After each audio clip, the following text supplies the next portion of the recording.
ये है talks news network और आप देख रहे हैं पॉलिटॉक्स, राजनीति का कच्चा चिट्ठा।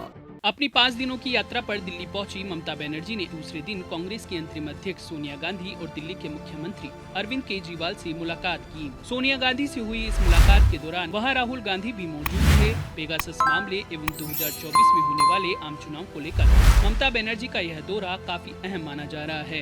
काफी दिनों से ये अटकलें लगाई जा रही थी कि आम चुनाव में मोदी के सामने मुख्य चेहरे के तौर पर ममता बनर्जी को खड़ा किया जाएगा। इस पर जवाब देते हुए ममता बनर्जी ने कहा कि अगर विपक्ष में मेरी जगह अगर कोई दूसरा चेहरा भी आता है तो उससे मुझे कोई दिक्कत नहीं है। टीएमसी सुप्रीमो ममता बनर्जी ने सोनिया गांधी से मुलाकात करने के बाद मीडिया से बात करते हुए कहा कि सोनिया गांधी ने उन्हें चाय पर बुलाया था और उस वक्त वहां राहुल गांधी भी मौजूद थे। हम लोगों के बीच वर्तमान राजनीतिक हालातों पर विस्तृत चर्चा हुई। हम लोगों ने पेगासस और कोरोना महामारी को लेकर भी चर्चा की। ममता बनर्जी ने कहा कि बीजेपी को हराने के लिए विपक्ष को एकजुट होना पड़ेगा। ममता बनर्जी ने पेगासस को लेकर कहा कि सरकार जवाब क्यों नहीं दे रही है। संसद में सरकार को इस पूरे मसले पर जवाब देना चाहिए। पेगासस मामले को लेकर ममता बनर्जी ने केंद्र सरकार पर जोरदार तंज कसा। ममता बनर्जी ने कहा कि पेगासस पर सरकार क्यों जवाब नहीं दे रही है। इस देश की जनता यह जानना चाहती है। अगर पॉलिसी डिसीजन संसद में नहीं लिए जाएंगे, वहाँ चर्चा नहीं होगी तो कहाँ होगी। ये चाय के ठेले पर नहीं होता है,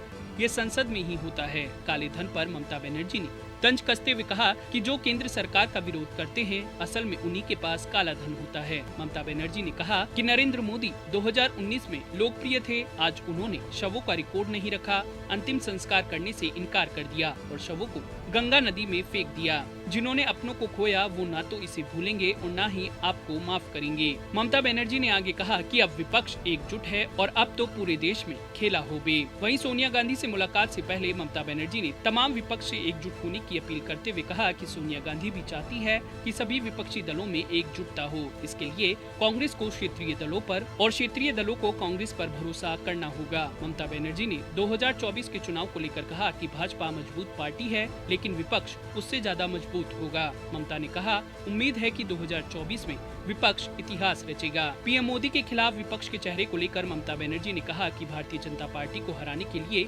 सबका साथ आना जरूरी है। मैं अकेले कुछ नहीं कर सकती, इसके लिए हम सबको मिलकर काम करना होगा। ममता बनर्जी ने आगे कहा कि मैं कोई ज्योतिषी नहीं हूँ, मैं कोई चेहरा भी नहीं थोपना चाहती। यह उस समय की परिस्थिति पर निर्भर करेगा। अगर विपक्ष की ओर से कोई दूसरा चेहरा भी सामने आता है तो मुझे कोई दिक्कत नहीं है।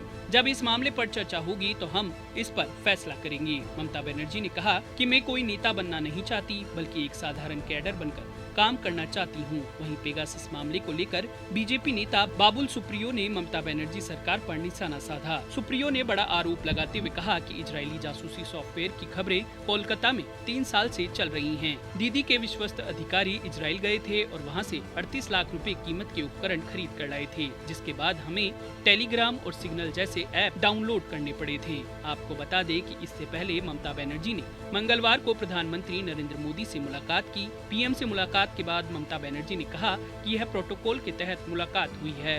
ममता बनर्जी ने कहा कि मैंने प्रधानमंत्री से बंगाल समेत सभी राज्यों को आबादी के हिसाब से ज्यादा कोरोना वैक्सीन देने की मांग की है। साथ ही बंगाल का नाम बदलने, किसान आंदोलन और पेगासस मामले की जांच सुप्रीम कोर्ट की निगरानी में करवाने की भी मांग की है। पॉलिटॉक्स ब्यूरो, दिल्ली। ये है टॉक्स न्यूज नेटवर्क और आप देख रहे हैं पॉलिटॉक्स, राजनीति का कच्चा चिट्ठा।